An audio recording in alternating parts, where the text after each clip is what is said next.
he conceded to me yesterday was condemned by his very name to become a writer. Blessed. Yes. William Wordsworth, Toby Litt. There was no escape. There was no escape for either of them, was there? Well, that would work if my dad weren't called David Litt, you see. And if he'd got the proper degree, he could have been D-Lit, D-Lit. He could have been. But he was an antique dealer, so all those generations before must have missed my vocation somehow. There was a William Litt, too, who was a poet, a wrestler, and a whiskey smuggler. Right. Well, Toby two of those things. Toby told me that there was a thing which I think he's coined called an aptonym, which is when you have the right name for what you do. And my one contribution was my wife's grandmother had a milkman, she really did, in Norfolk called Mr. Go-to-Bed. Ganz wahr. But anyway, so Toby's got a brilliant name as well as a brilliant mind, and he also, you were taught by Malcolm Bradbury once upon a time, he also once was taught creative writing at East Anglia, and you teach it yourself a bit now? Yeah. Yes? Yeah. And we're going to talk a bit later about a story from his first book, Adventures in Capitalism, which is a collection of short stories. And you'll all know that publishers always tell authors don't write short stories, don't they? And Toby, quite characteristically, is quite keen on writing short stories, yeah. Which is supposed to be the ultimate kind of demonstration of scorn for commercial gain, I think, if you're addicted to writing short stories. But of course, Dickens was a great short story writer and commissioner. And we're going to talk a bit about that. And Toby's latest novel is called King Death. He also, and one of the really good, best titles of a recent novel that there's been, his novel Corpsing. Fantastic title. Thank you. And I think Toby's going to start. Well, will you explain what you're going to do? Do you want to go to the lecture? I'll do my thing. Right. Good morning. And morning is sadly inappropriate because I'm talking about ghost stories, and so imagine that it's dark. I'm going to work on your imagination as Dickens might, I hope. And I'm going to start by reading something to frame what I'm going to say and maybe scare you a little to start with, because the first word is can't. And this is a quote from Gilles Deleuze, a French philosopher. This is something he said in early 1968. But when I was preparing for this, it brought it to mind. Kant, for example, is the perfect incarnation of false critique. That's why he fascinates me. But when you're facing such a work of genius, there's no point saying you disagree. First, you have to know how to admire. You have to discover the problems he poses, his particular machinery. It is through admiration that you will come to genuine critique. The mania of people today is not knowing how to admire anything. Either they're against or they situate everything at their own level while they chit-chat and scrutinize. That's no way to go about it. You have to work your way back to those problems which an author of genius has posed, all the way back to that which he does not say in what he says, in order to extract something that still belongs to him, though you also turn it against him. You have to be inspired, visited by the geniuses you denounce. Now, I'm going to leave it up to you to decide whether I'm denouncing Dickens. In some ways, from a certain point of view, hopefully after I've gone through this little bit, you'll see why he might, from some people's point of view, deserve to be denounced. But what are the problems that Dickens poses? What is his particular machinery? What is it that he does not say in what he says? And how and when does he visit us? So I have the advantage in this reading.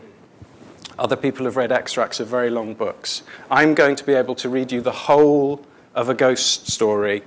Although this is not the whole of the story, it's a self-contained ghost story within Christmas Ghosts, one of the Christmas ghost stories Dickens wrote. And I'd like, in terms of the machinery, part of Dickens' machinery is the staging of the telling of the story.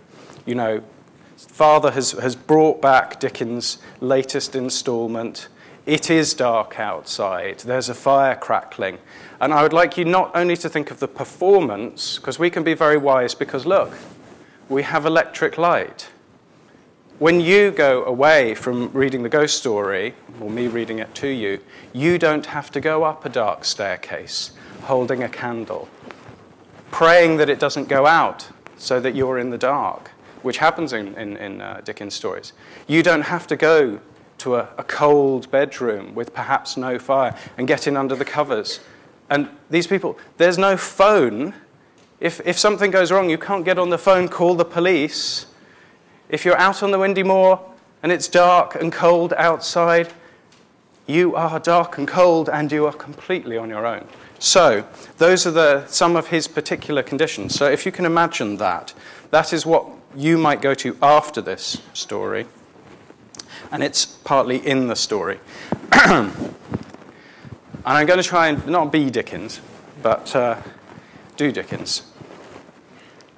I like to come home at Christmas. We all do, or we all should. We all come home, or ought to come home, for a short holiday. The longer, the better. A short holiday from the great boarding school, where we are forever working at our arithmetical tables, at our arithmetical slates, to take and give a rest. As to going a-visiting, where can we not go, if we will? Where have we not been where we would? Starting our fancy from our Christmas tree. Away into the winter prospect, there are many such upon the tree. On by low-lying misty grounds, through fens and fogs, up long hills, winding dark as caverns between thick plantations, almost shutting out the sparkling stars, so out on broad heights until we stop at last with sudden silence at an avenue. The gate bell has a deep, half-awful sound in the frosty air. The gate swings open on its hinges, and as we drive up to a great house, the glancing lights grow larger in the windows, and the opposing rows of trees seem to fall solemnly back on either side to give us place. At intervals all day, a frightened hare has shot across this whitened turf, or the distant clatter of a herd of deer trampling the hard frost has, for the minute, crushed the silence too. Their watchful eyes beneath the fern may be shining now, if we could see them, like the icy dewdrops on the leaves, but they are still, and all is still. And so, the lights growing larger, and the trees falling back before us and closing up again behind us, as if to forbid retreat, we come to the house. There is probably a smell of roasted chestnuts and other good, comfortable things all the time, for we are telling winter stories, ghost stories, or more shame for us, around the Christmas fire. And we have never stirred except to draw a little nearer to it. But no matter for that. We come to the house, and it is an old house, full of great chimneys, where wood is burnt on ancient dogs upon the hearth. And grim portraits, some of them with grim legends too, lower distrustfully from the oaken panels of the walls. We are a middle-aged nobleman, and we make a generous supper with our host and hostess and their guests, it being Christmas time, and the old house full of company, and then we go to bed. Our room is a very old room. It is hung with tapestry. We don't like the portrait of the Cavalier in green over the fireplace. There are great black beams in the ceiling, and there is a great black bedstead supported at the foot by two great black figures who seem to have come off a couple of tombs in the old baronial church in the park for our particular accommodation. But we are not a superstitious nobleman, and we don't mind. Well, we dismiss our servant, lock the door, and sit before the fire in our dressing gown, musing about a great many things. At length we go to bed. Well, we can't sleep. We toss and tumble and can't sleep. The embers on the hearth burn fitfully and make the room look ghostly.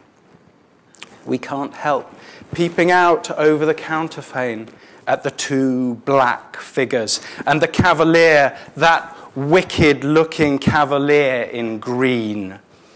In the flickering light, they seem to advance and retire, which, though we are not by any means a superstitious nobleman, is not agreeable.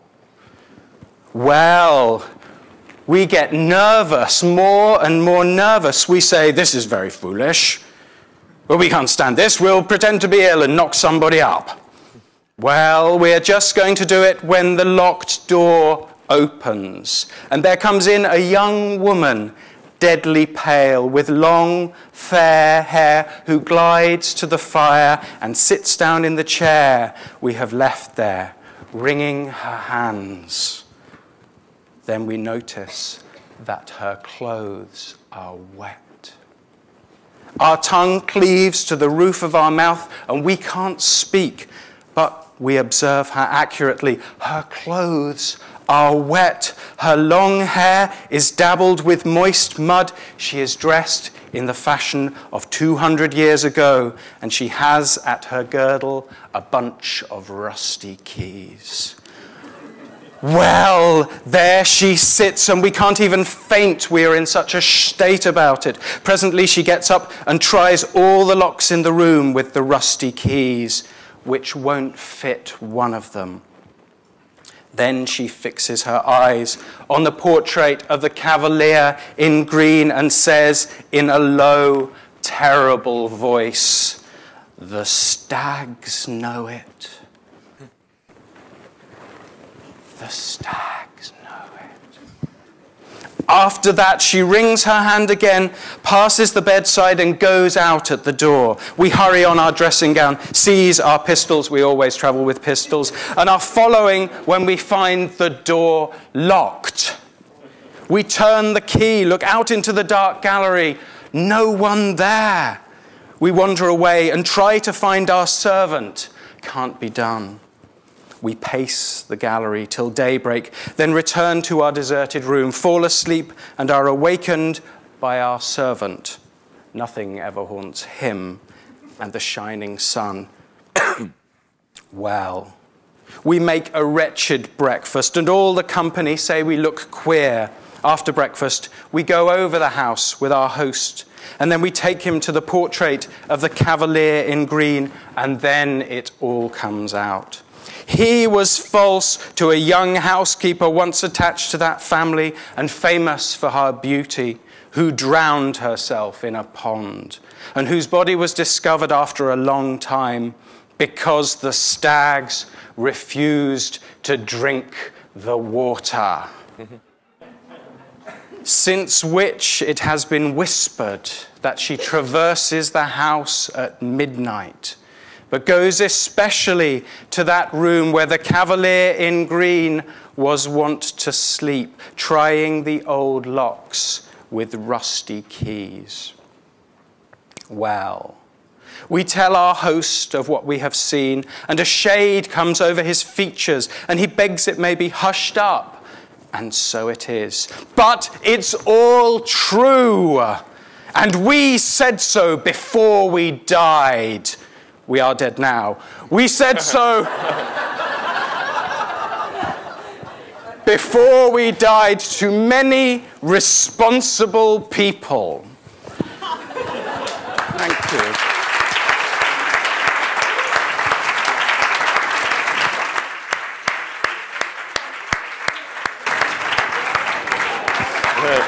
So I assume I assume Dickens would have had a better bow than I have. Okay, so the Christmas ghosts, Christmas stories. We go back to the Deleuze thing. What is it that Dickens does not say in what he says? That story is an example. It's not the purest example, but Christmas Carol, which you all know, I'm going to mainly think about Christmas Carol. And I'd like to ask a very dumb question. And if you don't like my answers, I think it's at least worth retaining my question. A very dumb question, because usually they're the very best sort. Why is it best to tell ghost stories at Christmas? Why ghost stories at Christmas? You could split this up into why ghost stories or why Christmas. But ghost stories are about spirits. And they're about, in Dickens, spirits which come to redeem, which come to make things better. And Christmas is about a spirit, Jesus, who came to redeem and came to make things better, came to redeem the world. But they are different things. They exist in different ways. Ghosts and Jesus are not, I would say, comfortable bedfellows. Let's just look at the particular wording. I think Dickens sometimes gets a bad rep as a hasty writer and a uncareful writer, but here he's being very careful.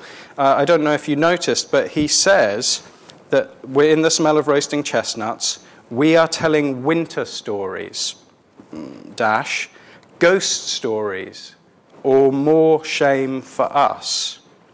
In other words, there's almost an obligation. It is shameful not to tell ghost stories. Why? Well, I think there are some practicalities in terms of the staging. Christmas is the time when the family is together, when someone needs to entertain them with a story because they haven't invented TV yet. And so someone tells a story. And a ghost story, I would say, is the story, if you're an amateur story, which is most certain of its effect.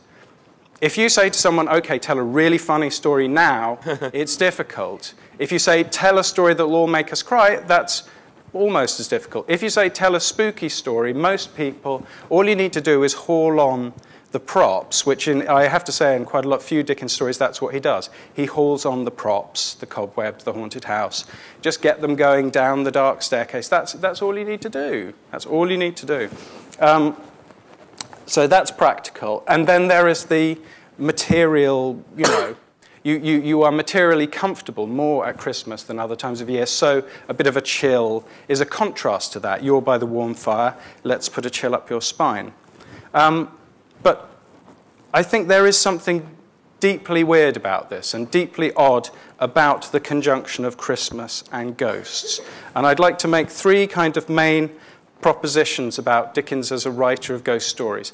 I would say, in fact, he writes anti-ghost stories because a lot of the time there is a banal explanation for this vision that the sexton has had of goblins, and it's just a bottle of porter or something, and Scrooge says, to Marley when he comes, you might just be a dodgy piece of cheese, So there's, first of all, Dickens writes his ghost stories out of a mania for consolation. In other words, they're not to terrify people like a contemporary ghost story would probably want to do. The ghosts come to say things and to console. There's an appalling story in all senses of the words, which is included in this complete ghost story, which is A Child's Dream of a Star. I don't know if you know this. The child is imagining that its dead relations are becoming stars, and that one day it will become a star itself, and it's just a pure weepy, but it's absolutely consolatory. And that I think, going back to the Deleuze question, is the thing. What is his problem? What's his problem? How do I console my audience? Second proposition is that Dickens writes his ghost stories out of a mania for social justice, not divine justice, but social justice. Another story in here has essentially the story of a jury being nobbled. It's called The Trial for Murder, to be taken with a grain of salt. It has a jury being nobbled by a ghost.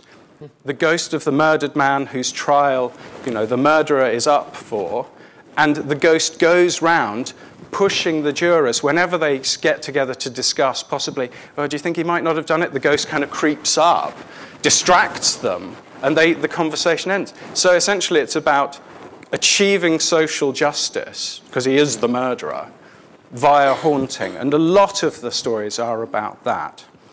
But it's social justice, not divine justice. So two figures here, Scrooge and Don Giovanni. Dickens would not accept Don Giovanni. Don Giovanni is an equivalent figure, I would say, antitype of Scrooge, in that he spends and Scrooge keeps. But he is also visited by the ghost who gives him the chance, repent. Don Giovanni, no, dragged down to hell, divine justice. Up to the moment of being dragged, Don Giovanni has screwed everyone he wanted, has as much money as he wanted, everything. He is divinely punished, and we see him starting to roast in the fires of hell. That is Orthodox Christianity. I mean, it's not Orthodox because we quite enjoy watching Don Giovanni shag around and sing about it, but... And so we're still sinful for going to the theatre, but Don Giovanni is punished as he should be by the force which should punish him.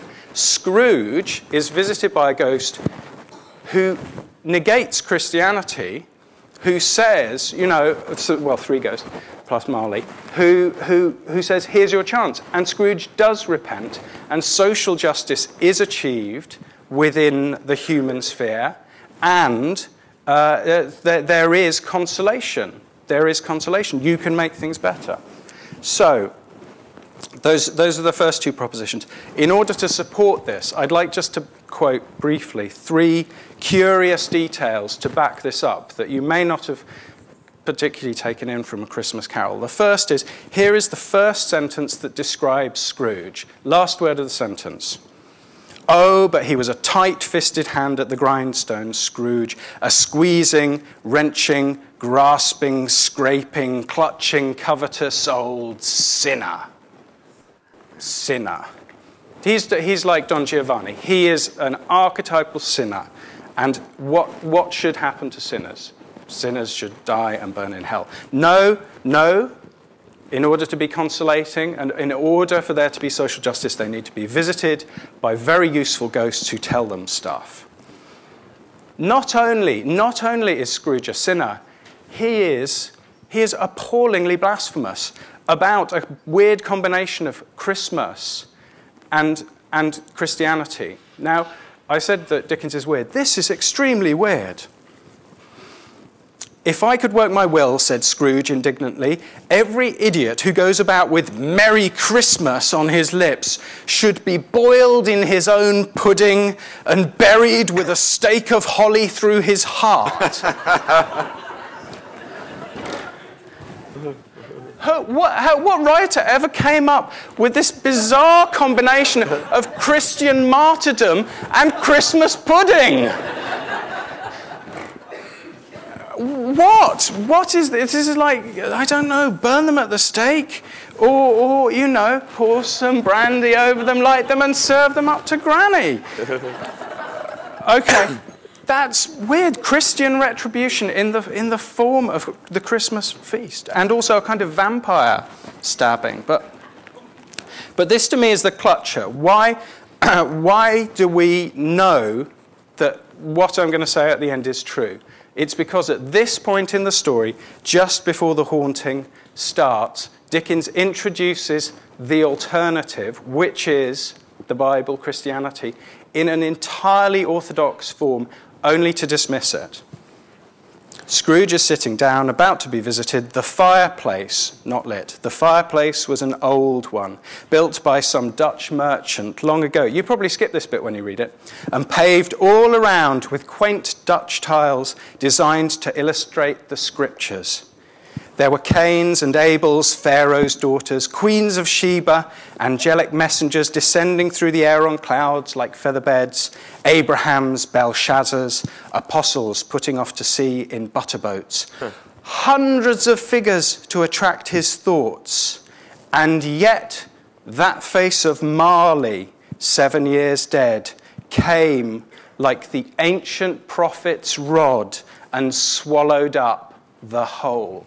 So, the third proposition, after Dickens writes his stories, ghost stories, Christmas ghost stories, out of a mania for consolation. Second, he writes them out of a mania for social, not divine justice. Last, Dickens writes his ghost stories in order to blaspheme. In order to say, Christian justice, divine justice, the justice of Don Giovanni is not sufficient.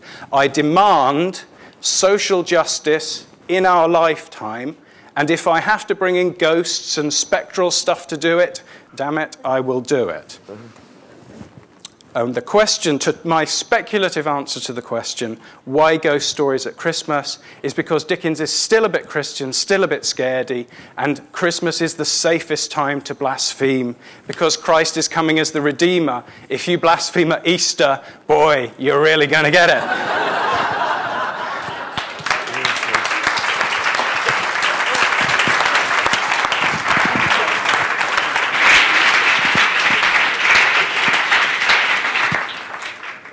Well, very good. I'm completely surplus to requirements here, I think. Okay. The ghost story. So is that just Dickens, though? I mean, the things you say about Dickens's ghost stories, I must confess I love ghost stories, and I sometimes wonder why I do. And some of the things you said about Dickens maybe are just true of ghost stories. The justice thing, for instance. I know Dickens has his particular bent. So the justice of Christmas Carol is very Dickensian. But aren't ghost stories almost always about putting right a wrong, really? I mean, so something bad was done to somebody, and the ghost comes back, maybe not in a very consoling way, maybe in a vengeful way, but to kind of correct it. And it's a kind of narrative justice as well as a sort of, you know, a kind of very crude moral justice. Isn't that always what happens? In a particular line of the ghost story, I mean, it seems Dickens is there while it's developing, the Victorian ghost story. And I think that is probably true. I think it is, hopefully, it is more extreme in Dickens and more twisted, and I think you can tell Christian ghost stories. I think Dickens' ghosts come out of Hamlet's father, mostly. The rules that they seem to obey in Christmas Carol are, I am condemned to walk a certain time. Marley, his father, his literary father, seems to be that, and Shakespearean ghosts seem to be. There's a reference to Hamlet in A Christmas Carol, actually, isn't there? That sort of has about Scrooge, something to do with Scrooge's initial determination not to believe what he's seeing, and the stuff about the cheese. It's all, and you know, and doesn't Dickens say something? It would be as if Hamlet, confronted on the battlements, you know, yes. denied. Yes, but I think that there are different lineages of ghost story, and one lineage is just to scare people as much as possible. And that is where the ghost story has tended to go. If you think of more recent ones, the kind of J horror, Japanese horror, it's about slaughter. There's a particularly gruesome series of Japanese anime comics which have a schoolgirl who is murdered on a trip, and the teacher somehow is complicit in her falling off a cliff and dying. And because none of the other students like her, they sort of conspire to keep it quiet because they love the teacher. She comes back from the grave, and she destroys all of them in the most excruciatingly grotesque way, one by one. But after that, she becomes through a series of these books, just a wandering spirit who, if any fragment of her is found, reconstitutes herself and then slays her owner and moves on to the next one, and she sort of seduces them. But there's no redemption, there's nothing but a trail of bodies. After the initial revenge, which seems kind of undeserved, is achieved. And I think that's one strand just to terrify and disgust, and the dead coming back. And maybe it is Dickens's clue there is the winter stories thing, and maybe another reading is that Dickens is a pagan, and he's actually got a pagan Christmas beneath his Christian Christmas, and the winter story is the story of the dead spirit coming back. You know, maybe it's like a Gawain and the Green Knight thing. Maybe there are appropriate stories. Sad tales best for winter. Yeah, let's tell the story of the dead at this time. But they're very everybody listening to it. They laughed. Yeah, they laughed, and that's well. I wanted to ask you about that because that's a very distinctive thing about the Christmas Carol. It's kind of it's a ghost story, and it's quite fierce in its sense of social and narrative justice, I would say, and it's, you know, right at the beginning of this conference, Claire Tomlin referred to the particular bit in A Christmas Carol where Scrooge says, "Who are these emaciated children, ignorance and want," as being somehow like a kernel, a terrifying kernel of what most made Dickens most indignant. But it's also very funny. Lots of it's very funny. And right from the beginning, you know, Marley was dead, comma, to begin with. And the stuff about dead doornails, you're away. And the story you read was very funny. Is that he does characteristically Dickensian thing? I think so, because one of the ones I read is the one where the jury is corrupted, subtitled "To be taken with a grain of salt." Yes. They all are. They all are. He doesn't ever attempt to be bleak or offer no consolation, and he offers consolation within the sentence. So here's a laugh along with the scaring bit. And I think, you know, if you compare him to a writer like Poe, I think Poe is more inadvertently funny. Yes, he is. Or a writer like Gogol. Gogol is more single-mindedly grotesque. And Dickens mixes his effects. I think he can't resist the gag halfway through a sentence. I mean, in a way, this is one of the things when we were talking yesterday about all the social, you know, what Dickens wanted to get in, the social stuff.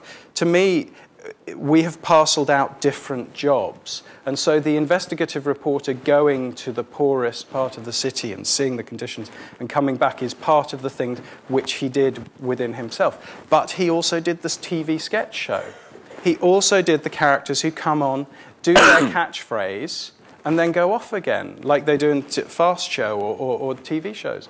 And in the same thing. And I think he wanted to entertain, the people must be entertained, on every level, at every point. And that was a mania, but these other ones were going at the same time. Yeah, I mean, I must say the Christianity thing is interesting, because I had always thought that that in a way the great Victorian ghost story and the Dickensian ghost story existed in a way completely separate from Christianity. And when you encounter, but obviously I'm wrong, but but I mean, to give you a different example, I mean, one of the you know, ghost stories keep coming alive more in, as you suggest, in film or television sometimes nowadays than in print. Although Toby's written a ghost story in this collection, which we'll talk about in a second. And there's been a recent sort of series of kind of ghost films that they're all made in Spain. And the Spanish ghost story, you know, The Others, and there have been a couple of other ones. And they all end up saying the same thing, which is a completely unimaginable thing, I think, to say almost in any Protestant culture, but certainly in 19th century England, which is, you're better off dead. Dead is good. Dead is lovely. And when you're dead, you're with your children, you're with your wife, you're with your parents, and you're, you know, and the best example of that film, The Others, is all about some people, a mother and children, who are going to all be dead together. You know, and that sort of in love with easeful death stuff seems to me to definitely come out of some strange, to us quite alien, religious sensibility. And I'd always sort of thought that the 19th century ghost story was rather detached from Christian belief. Well, no, because I do think genuinely that Dickens is blaspheming to a social end. I think his relationship with Christianity is probably far more complicated than I've unpicked. But within the ghost stories, he wants to say that it is important that these ragged children get their share within life. No, not that we just parcel them off and send them to heaven and think that they're cherubs there and they're happy. No, that we need to deal with this now in this world. And I think, we were talking last night, you were saying you had a Catholic background. Imagine a very, very stern Jesuit reading A Christmas Carol. And, okay, a stern Jesuit, Victorian Jesuit, thinking at the time, well, you know, I suppose it's leading people in generally the right direction, but ultimately this man is a heretic. You know, this is particularly the kind of blasphemous images of the, you know, the stake through the heart kind of thing. Scrooge is a sinner. What should happen to Scrooge? You know, well, he's going to have to go to church. He's going to have to say about 2 billion Hail Marys to be, you know, forgiven and go anywhere else. Just giving a bit of money isn't going to help.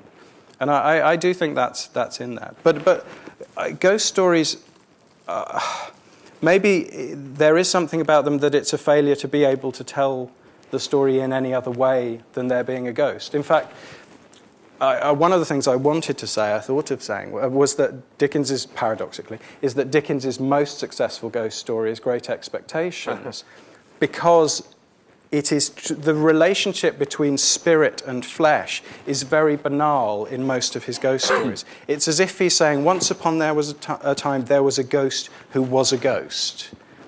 You know, once upon a time someone promised to come back from the dead and speak to someone after they died, and they did. There are stories that are just like that. No twist, no nothing. In Great Expectations, though, the relation between the flesh and the spirit, the dead and the undead, and Miss Havisham is much more uncanny than his ghosty ghosts, because she is someone who is, in Deleuzian terms, she is a becoming ghost. She is trying to make her being into a ghost-like being. She wants to have an inhuman relationship with time. And those things are much more creepy than someone coming back and saying, you should do good. You know, I'm sorry I had to come back from the grave, dripping wet. Or the dripping wet woman. She wants the reputation of the cavalier. Drowning again. We talked about drowning when you were still having your lie-in, I think, Toby, and how almost every bit of, you know, there aren't many Dickens stories without a drowning in somewhere. No, well, again, I mean, that's the watery element. You know, I think he does write very elementally. You know, the fire, the air, and the ghost story. I mean, I mentioned earlier that you like writing short stories, and it's quite striking, isn't it? That, although I can think of one recent, very striking counter example, but generally speaking, the ghost story is a genre of short story and maybe novella, you know, and if you think of all the most famous one, M.R. James or Henry James's The Turn of the Screw, it's as if it has to be kind of condensed and truncated. I don't know, is it because the suspension of disbelief can only be sustained within the narrow... one sitting. What's the point of reading a ghost story in 2 sittings? Yes. I mean, the Turn of the Screw kind of pushes it just about as far as you can. It's the length of a novella. It's about 100 pages. But you can, and you should, read it in one sitting, and you get completely pulled into it. But yeah, I mean, I've written a novel called Ghost Story, and you try and factor in the breaks. But if you want to have the pure ghost story effect, it has to be the fireside time, you know. and the description of the soldiers having Christmas Carol read to them and being absolutely silent and not even smoking or whatever for 2 hours. That's how it should work. But I know I was meant to read something. I'll read the bit. The Laundorama is a story that's set, as you'll see, in a laundrette. But I said Dickens wrote anti-ghost stories, and when I wrote this, I thought I can't write. I hadn't written a ghost story before. I wanted to write something that was anti-Gothic, that took place in the antitype of a Gothic castle. So I thought, what could that be? Gothic castle is a place for getting dirty and cold, and so I'll set it in a laundrette, which is a place for cleaning things. So this is just a page that the character has moved in, and this is how the anti-ghost setting is set up. The house, of which the one-bedroom flat I was buying formed the first floor, stood, as I've said, diagonally opposite the Laundorama. But what's more, the room I'd chosen for my study looked directly out across a medium busy road towards this wonderful laundrette. I haven't explained why I've always loved laundrettes, and perhaps I should. Most of all, it's the light inside them. This isn't true of all laundrettes, of course, but I do love them all, however dingy they might be. But my particular favourites are those dazzlingly fluorescent cubes that give you an artificial light bath the moment you step inside. It almost feels unnecessary after this to put your clothes into a machine. Surely such luminous purification has already removed all unwanted stains, vaporized any unpleasant odors, and generally freshened your whole wardrobe. After the light, I love the smells, that air bath of stale cleanliness, the hygiene of other people, the odor of wool and acrylic and cotton and silk that have been made very wet and very dry within a very short space of time. There's also the smell of all the individual powders that people have used, dominated by the laundrette's own chosen cheapo brand, available to the forgetful in cupfuls from a 1950s-style vending machine on the far wall, but modulated by everyone else's brand: sugary Daz, Aryan Persil, plasticky Bold, inscrutable Cyclone. This is, I suppose, the smell of modern mothers and modern motherhoods. As a man entering a laundrette, I know that I am entering a still female environment, a cave containing mini-caves, and that I must be on my best behaviour throughout. So I wanted to have a ghost story where everything was visible, everything was clean, everything was modern. And into this, the guy over the road sees a girl undressing and getting into one of the washing machines. But yeah, but I mean, with a ghost story, in a way, if you tell the readers, you suggested, I mean, like all our authors, changed your mind, but that I should look at there's a collection called The Haunted House by Dickens, where he sets up it's in All the Year Round, I think, his periodical. He sets up a sort of frame narrative which allows lots of his subcontracted writers each to write a little ghost story. One or two quite well-known ones. Wilkie Collins is one of them. His actually isn't even a ghost story, but anyway. And Dickens supplies one of them. And in establishing the frame narrative, it begins, which is a certain kind of, in a way, what you've just read is a version. This becomes a certain kind of convention of ghost stories in itself. You say something like, it's funny because it wasn't the kind of place where you'd expect to have a ghost story. And so it starts, the house, the subject of the story. I saw it in daylight. There was no wind, no rain, no lightning, no thunder. I come to it direct from a railway station. It was not more than a mile distant from the railway station. And he goes on, there's a goods train running behind, and so it starts with a whole paragraph about it was not spooky. Mm. And by the end of it, it's really spooky. Yeah. And that's itself, isn't it? That's yeah. a kind of... And you have to say that you would never have expected, and allied to it is the thing that was also in the Dickens story you read, which is you always have to have a character, at least one, who is totally unsuperstitious. Yeah. doesn't believe in any of this nonsense. Yeah, yeah.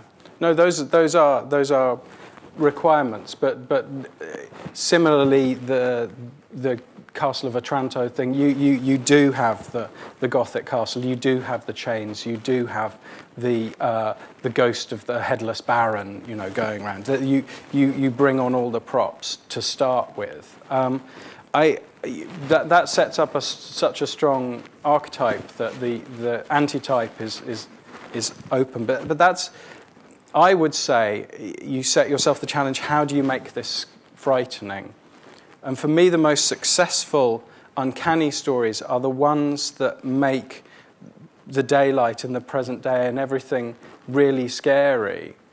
And in a sense, one of the things that I find scariest, straight, is Portrait of the Artist and the Jesuitical sermon about, you know, you could drop out at any moment, you know, you're straight down to hell, you know, no warning, you better be on your guard every moment.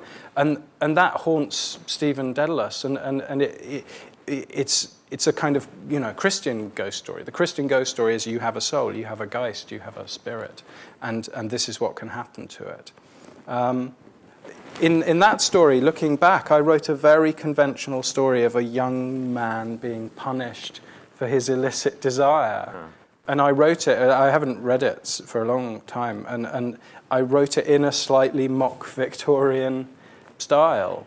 And I don't know why. I was trying not to, and all the products and things. But there's a rhetoric too of trying to scare. Yeah. And I do think it's sometimes the scare thing is seen as kind of, like I said, a ghost story is the default story that you can tell. Like, you know, Uncle E knows a joke, he can tell you a ghost story.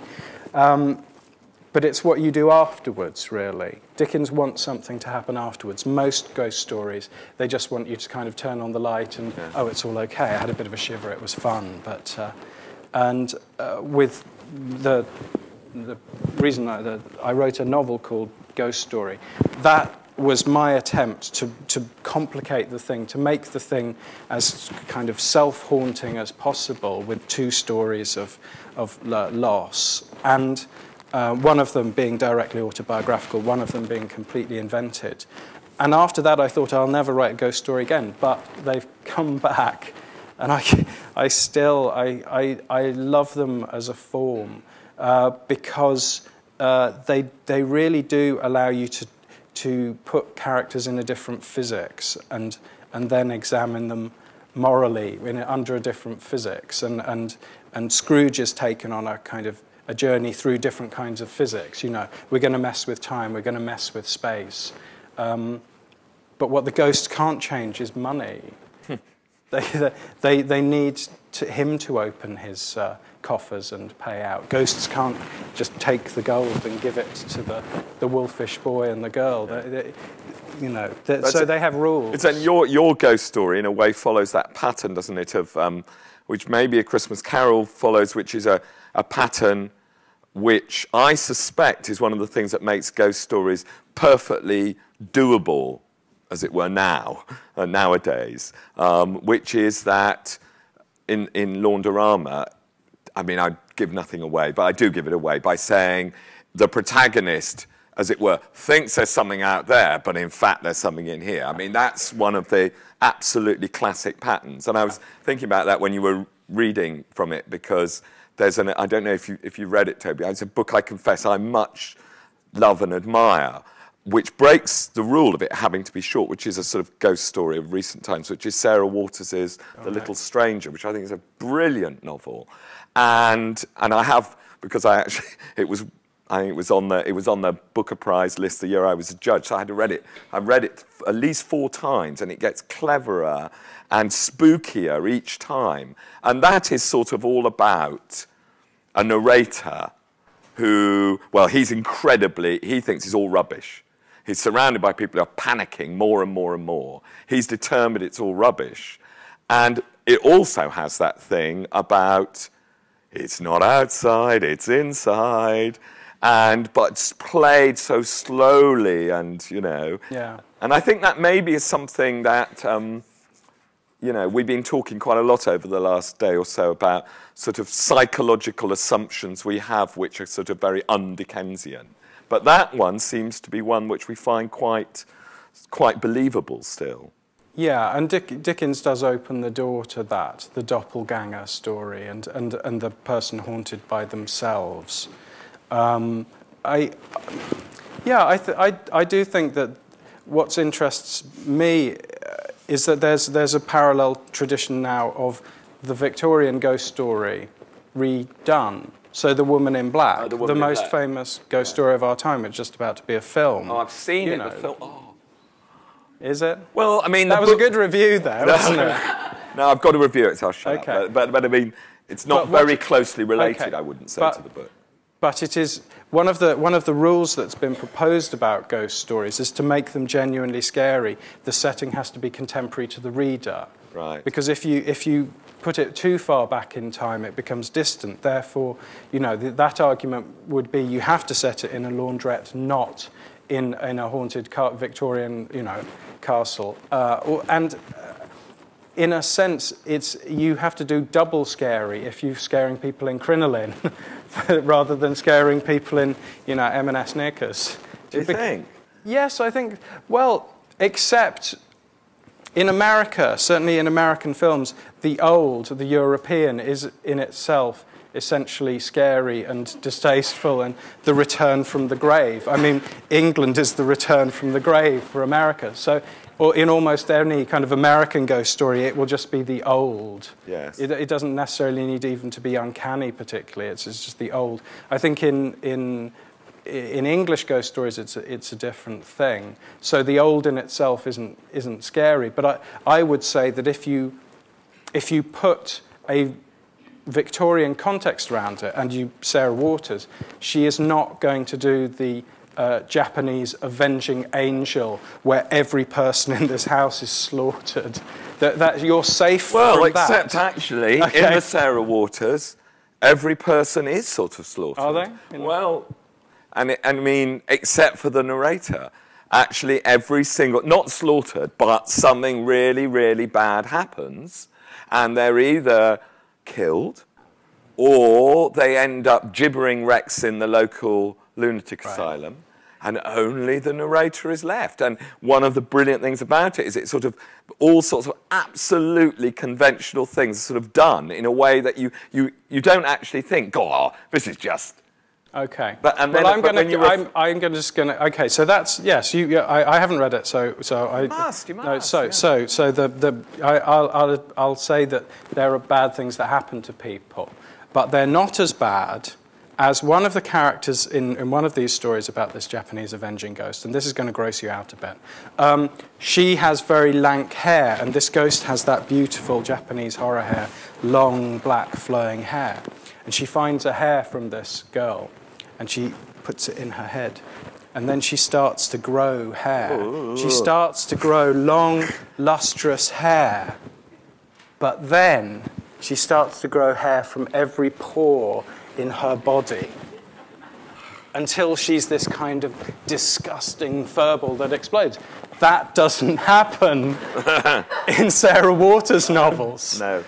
That's true. And that I would say is a kind of contemporary Japanese grotesque, you know, extreme grotesque of the ghost story, of the wrong relationship, the uncanny relationship of flesh to flesh, of hair. Hair should be, you know, clearly hair should be here, but hair should be in certain areas of the body and not from every pore, or not long black hair. So it disconcerts. Shall we see if we've got any ghost enthusiasts here? We surely must. We surely must. Oh yes, the forests of hands. There we go. It's Mr. Microphone. Oh my God, Okay, we'll get to all of you, I promise. Okay, so gentleman here, and then there's a lady here, and okay, yes, sir, in your argument about the consolation, the anti-ghost story, and the blasphemy, what role does it play that the 19th century was the time when what we now consider to be pseudosciences were still real sciences? Mesmerism, magnetism, spiritism, and that Dickens, as far as I know, was not completely averse to it. So isn't this spiritism all about consolation? We heard about the conjugal angel yesterday, the seance about Tennyson. So what role does that play? Isn't that all about consolation and something that Dickens actually believed in? He didn't believe in spiritualism. No, I think he debunked most of those things. Luckily for me, there is an exhibition in the foyer of the British Library at the moment, which is, it's called A Hankering After Ghosts, and it comes from a quote from Dickens' biographer saying he always had a hankering after ghosts. And I think he did, but if you go through it, you see mesmerism, animal magnetism, all these things, Dickens debunked them with humour, debunked them with a pinch of salt. But I think he did respect the consolation they might offer. And he did take part in table tapping, but was not very impressed. He did believe he had an animal magnetic effect of curing on a woman who would be a long way away, but he would still know what was wrong with her and be able to assist for a while. But I think that's his kind of megalomania of consolation. Through his writing, I can console at a distance. I can console with the death of little Nell. When I didn't want to go into that, but in a sense, leaving people inconsolable at the death of little Nell is maybe a more radical gesture than he makes elsewhere. I mean, okay, ascending to heaven, but killing her in the first place when everyone was going, no, please don't do it. I think he fits with those things, but he's very ill at ease with anything which isn't his particular mix of, as I said, Christian redemption and Christmas pudding. Victorian writers, they all had a go at it. I think very difficult to find a great Victorian writer who didn't attend some kind of séance or spiritualist. It's like going on the internet for them. And actually, it would be like finding a writer who decided not to go on the internet. There's a new form of communication. You're going to try it. Well, what about? No. I offer to you surely the most extraordinary supernatural moment in the whole of Western fiction, which is in Jane Eyre, when the heroine hears him calling to her from about 150 miles away. He calls to her, and there's no mechanism at all for suggesting that it's anything other than he did. You find out later he did call to her, and she heard him. And that's it, and Charlotte Bronte gives you that, and bang, you've got to take it. It's kind of from old grumpy Yorkshire socks. You've just got to take it and believe it. But what is interesting, I mean, I think there's partly the things to do with time and space and that, is that one of the things that Einstein discovered that really freaked him out was spooky action at a distance. It's called spooky action. Physicists sometimes call it spooky action at a distance, which is that kind of communication between particles that shouldn't be in communication. This one here, knowing what's happened to this one here. If you say there's thought experiments and things, but essentially, Jane Eyre is spooky action at a distance, isn't it? And it's kind of on the point of being proven that you can have it, I would say. Okay, this lady, please. Well, I would like to come back naturally to ghost story, to your own ghost story. And while you made this list, the Deleuzian list, I think I was wondering, question is, you picked up the conciliatory aspect of it, and you make a metaphorical use of the ghost story. There are all the elements, the traditional elements. There is a haunted house. The house isn't haunted, but the woman imagined it. There's even a little, but there is no real ghost, there is screeching and scraping noises, and there is a mouse at one stage, but that's it. You don't make it sound very scary, do you? And there's a mouse. Yeah, exactly. Is it, could one say it is a metaphor for psychological self-healing process? It is about healing, I would say, but it's about the ghostly relationship between the people in the book, or people in books and people in real life, and our relationship to them, their relationship to us, and it's the only book with a real ghost in it, I would say, but you have to discover who the real ghost is through reading it. But the character Agatha is haunted by something, which you slowly, hopefully, discover. The phenomenon that she experiences are present to you. Like, I don't want to give it away, but essentially that's how it's meant to work. But it is meant. I wrote it out of grief in some ways at losing a pregnancy, more than one, quite early on, and then wrote about a couple losing a stillborn child, and I did want. It's dedicated to my partner who had the miscarriages, and that was. I didn't want to write an inconsoling book, but the consolation was sort of here. I've made something out of this. I've made words out of it, and I've put it in this form. And her area of study is the Society of Psychical Research and the turn of the century and Frederick Myers and the desire to prove that there was communication between the living and the dead. And so the book was sort of in her domain as well. It was written in that way. So yeah. Please. Yes, we got. Yeah. Well, whichever. Okay. I'd like to come back to your reading of the Christmas Carol, and especially, of course, the interpretation given of Scrooge's sort of change of heart, and even accepting the Deleuzian principle of having to understand the problematic that Dickens poses first. Could one not rather ask the question, consolation for whom? For the readers or for the character? Now, if we say consolation for the character, you can sin 2/3 of your life, you can sin around, and then you have the change of heart, and then you are saved. Now, what kind of lesson, what kind of moral is that? Well, that is the lesson of Brighton Rock, which Graham Greene in his Catholic phase says that Pinky can achieve redemption on the scaffold between the drop and death.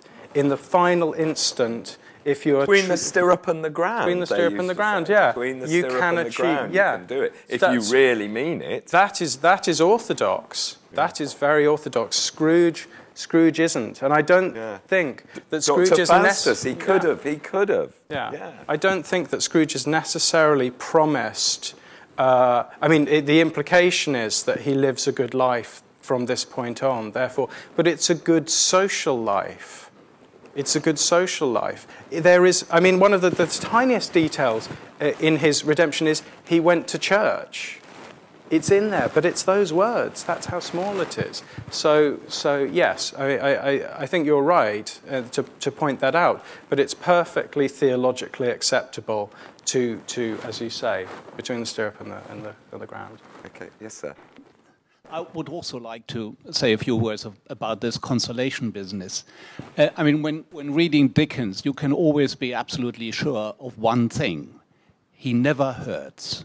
Whatever he drags into the open, it will end up in this kind of cotton wool, well-padded consolation thing you characterize so well. So could it be that all the wonderful things that have been rightly said about his gift for characterization, the multiplication of characters, eccentricities and episodes, flights of fancy, his genius with dialogue in the English language, that all these wonderful things can also be seen as irritating attempts to cover up on the consolation agenda that secured him, on the one hand, a large readership across the obvious social divides, but is also ultimately predicated on his success in covering up on his failure to face the realities of Victorian England. Well, don't do that. I came here to praise Dickens, not to bury him. No, I did. No, and should we finish on that? I'll go to the Deleuze thing at the start to understand by appreciating and seeing what his agenda was. I agree with you perhaps on the effect, but and the impatience, but having read these ghost stories in preparation for this and sort of gone back to Dickens, I fully respect his sort of greater goodness than my own, his warmer heart and his way with attempting to make the world better through his writing, rather than look at the world and take it to bits and put it back together and say what goes on in people's head and the things that I do. And in a way, I see his strange, as I said, mania for consolation as the thing that really draws people to him. His mania for justice is something that really appeals to readers, because it means they're not just reading a book, they're morally involved with making the world better somehow. And I think this explains also the success of Harry Potter and The Girl with the Dragon Tattoo books. Harry Potter, we could go in for a long time, but essentially by sympathizing with the orphan, I appreciate Harry more than anyone else in the world does. You get into this spin cycle of hidden self-congratulation. And there's something, like that in David Copperfield and other books. But I do believe that if we take Dickens on what he was trying to do, it's undeniable that he achieved it for the Victorian age. But I think that it's the mid-Victorian age. And then the thing you quoted yesterday, I got into a discussion with Denise about this. Only a man with, only a stone heart could... It would take a heart of stone not to laugh at the death of That's Oscar Wilde. That is the modern age arising and saying, we are going to resist this. We're going to resist this forced sentimentality into this emotion. But for his time, Dickens, with all his props, I think, succeeded more than any other author has done in consoling. And he would have been happy. I think he would have been happy with that. Okay, I suggest you can grapple with him over lunch. I think we need to stop for lunch. But just to say thanks very much to Toby.